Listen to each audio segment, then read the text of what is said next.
The question number 2 of the revision test conducted by us.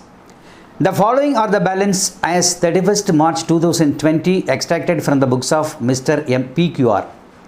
Plant and machinery 19,550, furniture and fitting 10,250, bank overdraft 80,000, capital account 65,000, drawings 8,000, purchases 1,60,000, opening stock 32,250, wages 12,165, provision for doubtful debts 3,200, provision for discount on debtors 1,375, sundry debtors 1,20,000, sundry creditors 47,500, bad debts 1,100, bad debts recovered. It is a income. So this is 450. Salaries 22,550. Salary payable 2,450.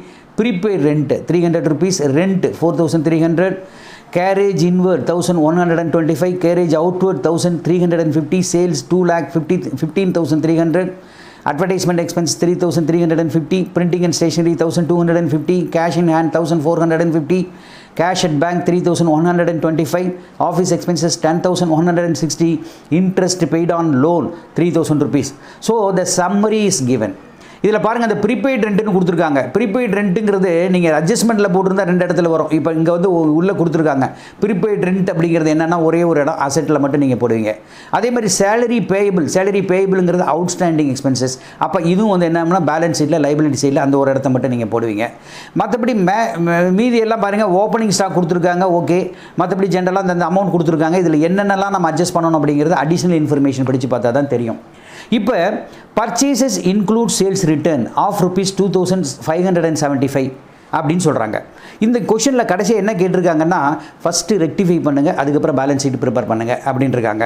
அப்போ rectification அங்கங்கே ஏதோ mistake இருக்குது, அந்த மிஸ்டேக்கை நம்ம இப்போ correct பண்ணணும். அப்போ பர்ச்சேசஸில் வந்து என்ன இருக்குது, சேல்ஸ் ரிட்டர்ன் இன்க்ளூட் ஆகிருக்கு. எப்படி சார் அப்படின்னு கேட்கலாம். இப்போ நம்ம வித்துட்டோன்னு வச்சுக்கோங்க, வித்துட்டு திருப்பி ரிட்டர்ன் பண்ணுறா அந்த ரிட்டர்னை பர்ச்சேஸ் நினச்சி போட்டிருப்பான் போல இருக்குது. அப்போ நீங்கள் என்ன பண்ணணும், பர்ச்சேஸ்லேருந்து குறைக்கணும் ஆச்சுங்களா, அது சேல்ஸ் ரிட்டனை காமிச்சிக்கணும். அப்போ நீங்கள் அதுக்கு மட்டும் அட்ஜஸ்ட்மெண்ட் என்ட்ரி என்ன வரும், rectification of entry sales return account data to purchase அப்படின்னு போடணும். இந்த 2,575. அடுத்தது சேல்ஸ் இன்க்ளூட் பர்ச்சேஸ் ரிட்டர்ன். சேல்ஸுங்கிறது நார்மலாக கிரெடிட்டில் இருக்கும். அதில் வந்து பர்ச்சேஸ் ரிட்டர்ன் இன்க்ளூட் ஆகிருக்கு. நம்ம வாங்கினது ரிட்டர்ன் பண்ணுற பாருங்க, அதை போய் சேல்ஸ் நினச்சி போட்டோம் போல இருக்குது. அப்போ நீங்கள் என்ன பண்ணணும், சேல்ஸ் கிரெடிட்டில் ஏற்கனவே நம்ம பர்ச்சேஸ் ரிட்டர்னில் போட்டோம். அப்போ பர்ச்சேஸ் ரிட்டனை தான் நம்ம போடணும். அப்போ பர்ச்சேஸ் ரிட்டர்னு கிரெடிட் பண்ணிங்க. சேல்ஸில் அது இன்க்ளூட் ஆகிருக்குல்ல, அதை நம்ம வந்து கேன்சல் பண்ணோம்ல, அதனால் அதை டெபிட் பண்ணுங்கள் சேல்ஸை. அப்போ sales account data to purchase return அப்படின்னு போடலாம். Next, goods withdrawn by PQR for own consumption rupees 3,500 included in purchases. அப்போ இது என்ன ஆயிடுது, it is a drawing by the proprietor for his own consumption. அந்த மாதிரி இருந்தால் என்ன பண்ணுவோம், drawings account data to purchase குறையும், ரிடக்ஷன் இன் பர்ச்சேசஸ். அப்போ drawings account data to purchase அப்படின்னு அந்த என்ட்ரி போட்டுருங்க. Next, wages paid in the month of April for installation of plant and machinery amounting to rupees 450 were included in wages account. நார்மலாக wages ஜென்ரலாக கூலி மட்டும் கொடுத்தோம்னா அது வேஜஸில் போகும். ஆனால் இங்கே பிளான்ட் அண்ட் மிஷினரியை எரெக்ட் பண்ணுறதுக்கு இன்ஸ்டால் பண்ணுறதுக்காக கொடுத்தா அது பிளான்ட் அண்ட் மிஷினரி காஸ்ட்டில் தான் வரணும். ஆனால் அது என்ன பண்ணுறாங்க, தவறுதலாக வேஜஸ் அக்கௌண்ட்டில் போட்டாங்க. அப்போ வேஜஸ் அக்கௌண்ட்டை கேன்சல் பண்ணணும், பிளான்ட் அண்ட் மிஷினரியில் சேர்த்துக்கணும். அப்போ ரெக்டிஃபிகேஷன் என்ட்ரி என்ன வரும் அப்படின்னா, plant and machinery account data to wages அப்படின்னு ஒரு என்ட்ரி போடணும். Next, free samples distributed for publicity costing rupees 825. அப்போ அட்வர்டைஸ்மெண்ட்டுக்காக சில சாம்பிள்ஸ் ஃப்ரீயாக கொடுக்குறாங்க. அப்போ அட்வர்டைசிங் எக்ஸ்பென்சஸ்ன்னு வரணும். அதை அப்போ அதில் வந்து அதுக்கு என்ட்ரி எப்படி போடுவீங்க, அட்வர்டைஸ்மெண்ட் அக்கௌண்ட் டேட்டா டு, அதில் எதில் குறையும், ரிடக்ஷன் இன் பர்ச்சேஸ். அப்போ advertisement expenses account data to purchases அப்படின்னு போட்டணும். Next, create a provision for doubtful debts at 5% and provision for discount on debtors 2.5%. அப்போ நீங்கள் சன்ட்ரி டெப்டார்ஸ்னு எவ்வளோ பாருங்கள், அந்த சன்ட்ரி டெப்டார்ஸில் 5% வந்து ப்ரொவிஷன் கிரியேட் பண்ணிக்கங்க. அடுத்தது ப்ரொவிஷன் ஃபார் டிஸ்கவுண்ட் என்னென்னா, அதை டவுட்ஃபுல் டெப்ட்ஸை கழிச்சது போக, அந்த ப்ரொவிஷனை கழிச்சது போக மீதி இருக்கிறது தான் குட் டெப்டார்ஸ்னு பேர். அந்த டெப்டார்ஸுக்கு 2.5 போட்டால் தான் provision for discount on debtors அப்படின்னு பாருங்கள். அப்போ பாருங்கள் அதில் என்ன பாருங்கள், 20,000 வருது. எவ்வளோ வருது பாருங்கள், சன்ட்ரி டெப்டார்ஸ் 1,20,000 rupees வருது. அப்போ நீங்கள் என்ன பண்ணணும், அதில் 5% போடணும். 5% போட்டால் 6,000 rupees வரும். அப்போ 6,000 கழிச்சது போக மீதி வருது பாருங்கள், அதில் தான் 2.5% போடணும். and then depreciation to be provided on plant and machinery. Plant and machinery என்னன்னு பாருங்க. ஆனால் அந்த plant and machineryல இங்கே இருக்கிற பேலன்ஸ் எவ்வளோனா 19,550. அதோட நம்ம என்ன பண்ணியிருக்கோம், இந்த வேஜஸில் தவறுதலாக போட்டதை வந்து plant and machineryல நம்ம டெபிட் பண்ணியிருக்கோம் இல்லையா, அப்போ அந்த 450 ஆட் பண்ணிங்கன்னா 19,550 ப்ளஸ் 450, அப்போ 20,000 rupees. அப்போ 20,000 rupeesக்கு 15% என்ன அப்படின்னு போட்டு இந்த plant and machinery depreciation போட்டுருங்க. ஃபர்னிச்சர் அண்ட் ஃபிட்டிங் அப்படிங்கிறது 10%. அப்போ 10,250ல் 10% எவ்வளோன்னா 1,025 அப்படிங்கிறத அதை போட்டுக்கலாம். நெக்ஸ்ட் இங்கே பாருங்கள், இதில் க்ளோசிங் ஸ்டாக் கொடுக்கல. இப்போ நம்ம வந்து அது வந்து balancing figure we have to ascertain. அப்போ பேங்க் டிராஃப்ட்டை வச்சு நம்ம இப்போ பண்ணலாம். Bank draft is secured against hypothecation of stock. நார்மலாக பேங்க் டிராஃப்ட் ஓவர் டிராஃப்ட் எப்படி கொடுப்பாங்க அப்படின்னு பார்த்தீங்கன்னா, பேங்க் ஓவர் டிராஃப்ட்டு அது வந்து இது சொல்லுவாங்க ஓப்பன் கேஷ் கிரெடிட் அப்படிம்பாங்க. எகெயின்ஸ்ட் ஸ்டாக்குக்கு கொடுக்குறது தான் அதை பேங்க் ஓவர் டிராஃப்ட்னு சொல்லலாம், ஓசிசி அக்கௌண்ட்னு சொல்லலாம். இங்கே பேங்க் ஓவர் டிராஃப்ட்னு சொல்கிறாங்க. ஸ்டாக்கை ஹைபாத்திகேட் பண்ணி அந்த லோனை வாங்குறது.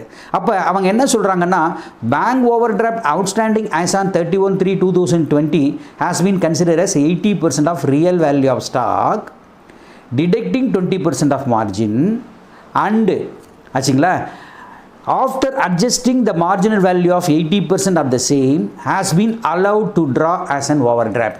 அப்போ ஓவர் டிராஃப்ட் அப்படின்னா மொத்தம் என்ன வேல்யூ ஸ்டாக் இருக்குது அப்படின்னு நம்ம இப்போ கண்டுபிடிக்கிறதுக்கு இப்போ நீங்கள் ஓவர் டிராஃப்ட்டுங்கிறது 80% கொடுத்துருக்காங்க. 80% மொத்த வேல்யூவில் 80% கொடுத்துருக்காங்க.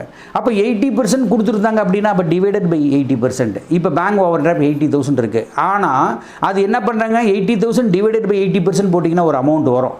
ஆனால் இதில் என்ன செஞ்சுருக்காங்க அப்படின்னு பார்த்தீங்கன்னா, மொத்த வேல்யூவில் 20%, அதாவது என்ன பண்ணுறது அப்படின்னு சொல்லி பார்த்தீங்கன்னா 80 மொத்த வேல்யூவில் 80% உங்களுக்கு வந்து ஓவர் டிராஃப்ட் கொடுப்பாங்க. அதில் 20% நம்ம மார்ஜினு, அப்புறம் பேங்க்கினுடைய மார்ஜின் வந்து 80%.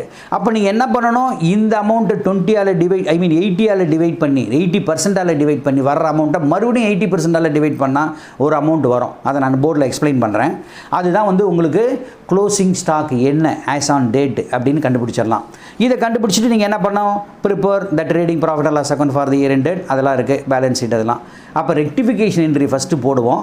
அதை போட்டுட்டு அதுக்கப்புறம் நம்ம trading profit and loss account balance ஷீட்லாம் போடுவோம். போர்டில் வாட்ச் பண்ணுங்கள். இப்போ ரெக்டிஃபிகேஷன் ஆஃப் என்ட்ரிஸ் ஃபஸ்ட்டு பார்த்துடலாம். Purchases include sales return 2,575. Sales ரிட்டர்னில் போட வேண்டியதை பர்ச்சேஸில் போட்டோம். அப்போ பர்ச்சேஸில் அதிகமாக இருக்குது, அப்போ பர்ச்சேஸில் கேன்சல் பண்ணோம், சேல்ஸ் ரிட்டர்னில் போட்டுக்கணும். இதுதான் ரெக்டிஃபிகேஷன் ஆஃப் என்ட்ரி. அப்போ சேல்ஸ் ரிட்டர்னை போட்டுங்க, sales return account debtor to purchases. இப்போ ஏற்கனவே நம்ம அதில் இன்க்ளூட் ஆகிருக்குல்ல, அதை வந்து நம்ம என்ன பண்ணுறோம், குறைச்சி கரெக்ட் பண்ணுறோம், ரெக்டிஃபை பண்ணுறோம். அப்போ டூ பர்ச்சேசஸுக்கு sales return account data to purchases, இது ஒரு ரெக்டிஃபிகேஷன் என்ட்ரி போட்டாச்சு. அடுத்தது sales include purchase return. Sales நார்மலாக கிரெடிட்டில் இருக்கும், அதை வந்து பர்ச்சேஸ் ரிட்டர்ன் இன்க்ளூட் ஆகிருக்கு. அப்போ நீங்கள் என்ன பண்ணோம், பர்ச்சேஸ் ரிட்டர்ன், அப்போ சேல்ஸில் பர்ச்சேஸ் ரிட்டர்ன் இருக்குது இல்லையா, அப்போ அதிகமாக இருக்குது சேல்ஸில், அதை நம்ம என்ன பண்ணணும், குறைக்கணும். அப்போ நீங்கள் கிரெடிட்டில் இருக்கிற பதிலாக டெபிட் பண்ணணும் சேல்ஸை. அப்போ சேல்ஸ் அக்கௌண்ட் டேட்டா இப்போ பர்ச்சேஸ் ரிட்டர்ன் போட்டுங்க, டூ பர்ச்சேஸ் ரிட்டர்ன். அப்போ நமக்கு வேண்டிய பர்ச்சேஸ் ரிட்டர்ன் வந்துருச்சு, அப்போ சேல்ஸில் இருந்து குறைச்சிட்டோம். அப்போ 1,725 725 இது ஒரு என்ட்ரி முடிஞ்சிருச்சு. நெக்ஸ்ட் என்ட்ரி பாருங்கள், இதை வந்து ரெண்டும் வந்து காம்பவுண்ட் என்ட்ரியாக கூட போடலாம். 2 டெபிட்டையும் மேலே போட்டு 2 கிரெடிட்டையும் கீழேயும் கூட போடலாம், ஒரே என்ட்ரியாக கூட போடலாம். சரி, இப்போ goods withdrawn by PQR for own consumption ₹3,500 included in purchases. அப்போ இது என்ன ஆயிடுது, பர்சனல் டிராயிங்ஸ் பண்ணுறாரு. அப்போ drawings account data to purchase அதை போட்டுருங்க. Drawings account data to purchase 3,500 அதை போட்டோம். மூணாவது வேஜஸ் பெய்டு இந்த மந்த் ஆஃப், அதாவது பிளான்ட் அண்ட் மிஷினரி எரெக்ட் பண்ணுறதுக்காக இருக்கிற வேஜஸ், அதுக்கு கொடுத்த வேஜஸ் அக்கௌண்ட்டில் போட்டோம். அப்போ நம்ம என்ன பண்ணோம், வேஜஸ் அக்கௌண்ட்டில் கேன்சல் பண்ணோம். ஆக்சுவலாக அது எங்கே போடணும் அப்படின்னா பிளான்ட் அண்ட் மிஷினரியில் தான் சேர்த்தணும். அது ஆச்சு, அது ஃபிக்ஸ்டு எக்ஸ்பெண்டிச்சர், ஃபிக்ஸ்டு அசெட்ஸ்லேருந்து தான் நம்ம சேர்த்தணும். அப்போ plant and machinery account data to வேஜஸில் வந்து குறைச்சிடணும், அதை கேன்சல் பண்ணுறோம். நார்மலாக வேஜஸ் டெபிட் வரும், இப்போ அதை நீங்கள் கிரெடிட் பண்ணிங்கன்னா அந்த அமௌண்ட் போட்ட அமௌண்ட் கேன்சல் ஆகிடும். நெக்ஸ்ட்டு பாருங்கள், free samples distributed for publicity costing ₹825. Free samples எது கொடுக்குறோம், அட்வர்டைஸ்மெண்ட் கொடுக்குறோம். அப்போ advertisement account data to purchases, அப்போ அதை நம்ம இப்போ ஒரு என்ட்ரி புதுசாக போட்டுக்கிறோம். இதுதான் ரெக்டிஃபிகேஷன் என்ட்ரி. இதனுடைய எஃபெக்ட் என்ன வரும் அப்படின்னு பார்த்தீங்கன்னா, இப்போ பர்ச்சேஸில் 2 ஐட்டம் ஒரு 3 ஐட்டம் ஆட் பண்ணணும் லெஸ் பண்ணணும் அப்படிங்கிற மாதிரி இருக்குது. இப்போ நீங்கள் பர்ச்சேசஸ் வந்து இதில் கொஷனில் என்ன கொடுத்துருக்காங்க அப்படின்னு பார்த்தீங்கன்னா ₹1,60,000 கொடுத்துருக்காங்க. ஆனால் இப்போ என்ன ரெக்டிஃபை பண்ணுறோம், பர்ச்சேஸில் கிரெடிட் ஒன்று இருக்குது 2,575, அதை டிடெக்ட் பண்ணிவிடுங்க. அடுத்தது பர்ச்சேஸில் டிராயிங்ஸுக்கு அது ஒரு ரிடக்ஷன் ஒன்று பண்ண வேண்டியிருக்கு, டிடெக்ட் பண்ண வேண்டியிருக்கு. அது ஒரு 3500 கிரெடிட்டில் இருக்கிறனால அதையும் டிடெக்ட் பண்ணிவிடுங்க. அடுத்தது பர்ச்சேஸில் என்ன பண்ண இன்னொரு கிரெடிட் இருக்குது, இந்த அட்வர்டைஸ்மெண்ட் எக்ஸ்பென்சஸ் வந்து அட்ஜஸ்ட் பண்ணது ஒரு 825, அதையும் டிடெக்ட் பண்ணிவிடுங்க. இப்போ நீங்கள் பர்ச்சேசஸ் எவ்வளோ எடுத்துக்கணும் அப்படின்னு பார்த்தீங்கன்னா ட்ரேடிங் அக்கௌண்ட்டுக்கு 1,60,000 இந்த 3 அமௌண்ட்டையும் டிடெக்ட் பண்ணிங்கன்னா வருது பாருங்கள், 1,53,100 rupees. இதை மட்டும் எடுத்துக்கங்க. அதே மாதிரி சேல்ஸில் ஒரு அட்ஜஸ்ட்மெண்ட் என்ட்ரி இருக்குது. என்ன என்ட்ரி அப்படின்னு பார்த்தீங்கன்னா சேல்ஸில் இங்கே பாருங்கள், sales account data to purchase. Sales நார்மலாக கிரெடிட்டில் இருக்கும், இப்போ ஒரு டெபிட் வந்திருக்கு. அப்போ இது சேல்ஸ்லேருந்து இதை குறைச்சிடணும். அப்போ சேல்ஸ் அமௌண்ட்டு என்ன கொஷனில் கொடுத்துருக்காங்கன்னா 2,15,300 கொடுத்துருக்காங்க. அப்போ நீங்கள் குறைக்க வேண்டியது எவ்வளோ அப்படின்னா 1,725. இதை நீங்கள் டிடெக்ட் பண்ணிட்டீங்கன்னா 2,13,575 தான் உங்களுக்கு சேல்ஸ் ஃபிகர். இதுக்கப்புறம் நீங்கள் பர்ச்சேஸ் ரிட்டர்னை பர்ச்சேஸில் கழிக்கணும், சேல்ஸ் ரிட்டர்னு சேல்ஸில் கழிக்கணும், அது தனி. அப்புறம் மெஷினரி பாருங்கள், இங்கே நம்ம என்ன பண்ணுறோம், வேஜஸ் கொடுத்ததை அதாவது வேஜஸில் கொடுத்தது பிளான்ட் அண்ட் மிஷினில் சேர்த்தணும். அப்போ நீங்கள் என்ன பண்ணணும் அப்படின்னா மெஷினரி அக்கௌண்ட்டில் நீங்கள் இந்த 450 சேர்த்தணும். அப்போ மெஷினரி அக்கௌண்ட் ஏற்கனவே கொஷனில் கொடுத்தது 19,550, இந்த வேஜஸ் அட்ஜஸ்ட்மெண்ட் ஒரு 450. அப்போ அதனுடைய வேல்யூ எவ்வளோன்னா 20,000 rupees. அப்போ வேஜஸில் நீங்கள் கழிக்கணும் இல்லையா, வேஜஸில் கொடுத்துருக்கிறது கொஷனில் கொடுத்துருக்கு 12,165. இந்த வேஜஸ் இந்த 450 டிடெக்ட் பண்ணிட்டீங்கன்னா 11,715 தான் வேஜஸுக்கு. அப்புறம் அட்வர்டைஸ்மெண்ட்டுக்கு இந்த ஃப்ரீ சாம்பிள்ஸ் கொடுத்தோம் இல்லையா, அந்த அமௌண்ட்டு அட்வர்டைஸ்மெண்ட்டுன்னு கொஷனில் இருக்கிறது 3,350. அது இல்லாமல் பர்ச்சேஸ்லேருந்து எடுத்தோம் பார்த்தியா, ஃப்ரீயாக கொடுத்தோம் பாருங்களா, அதுவும் வந்து அட்வர்டைஸ்மெண்ட்டு தான். அப்போ அந்த 825 ஆட் பண்ணால் 4,175. அப்போ இதெல்லாம் இந்த ஃபிகரில் தான் நமக்கு trial balance profit and loss அக்கௌண்ட்டுக்கு தேவைப்படுற ஃபிகர். அதனால் இதையும் நோட் பண்ணிக்கங்க. இப்போ நம்ம trading profit and loss account and balance sheet போடலாம்.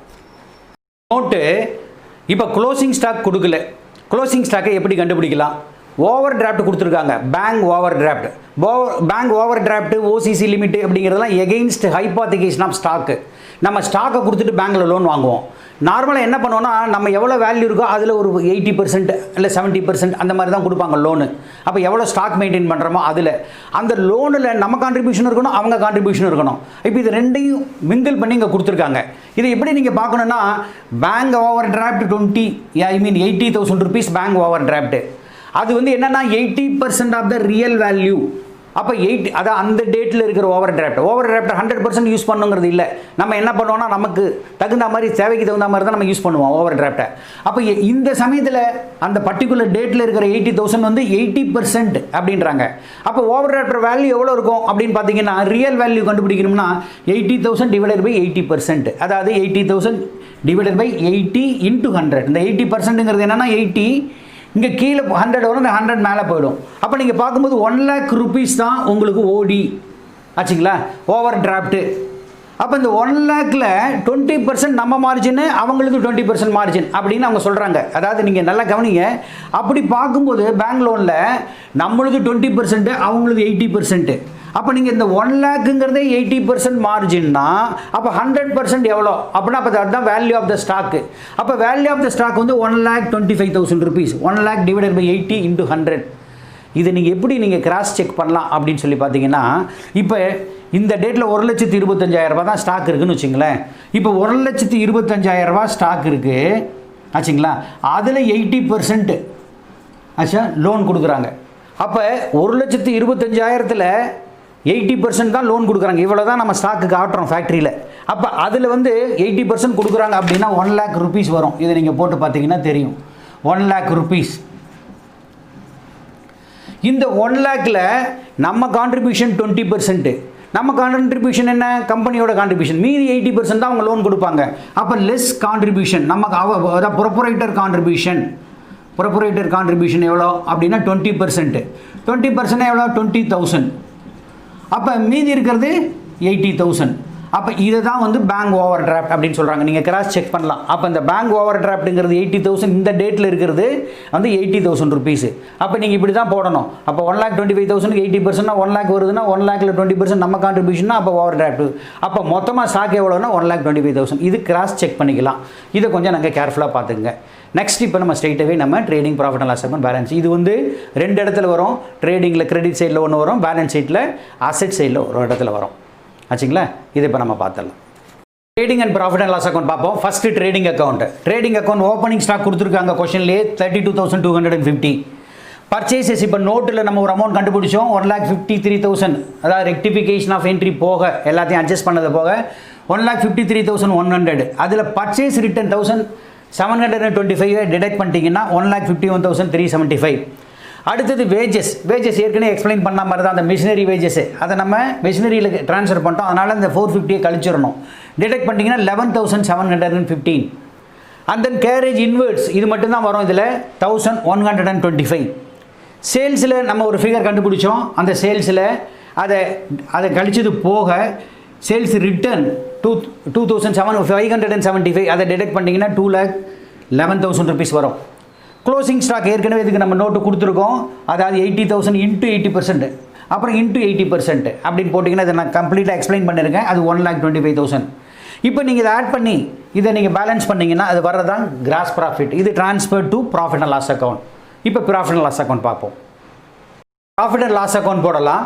ட்ரேடிங்கில் இந்த கிராஸ் ப்ராஃபிட் வந்து ட்ரான்ஸ்ஃபர் டு P&L அப்படின்னு சொல்லிட்டு கிராஸ் ப்ராஃபிட் 1,39,535 இருக்குது. அப்புறம் ஒவ்வொரு என்ட்ரியை அப்படியே நீங்கள் சப்ஸ்டியூட் பண்ண வேண்டியது தான். இப்போ சேலரி அப்படியே கொடுத்துருக்காங்க, அதில் எந்த அட்ஜஸ்ட்மெண்ட்டும் இல்லை. அப்படியே ஃபிகர் என்ன கொஷனில் கொடுத்தாங்களோ அதை அப்படியே போட்டுறோம். 22,550. ரெண்டுலேயும் எந்த சேஞ்சஸும் இல்லை, அதை அப்படியே போட்டுக்கிறோம்.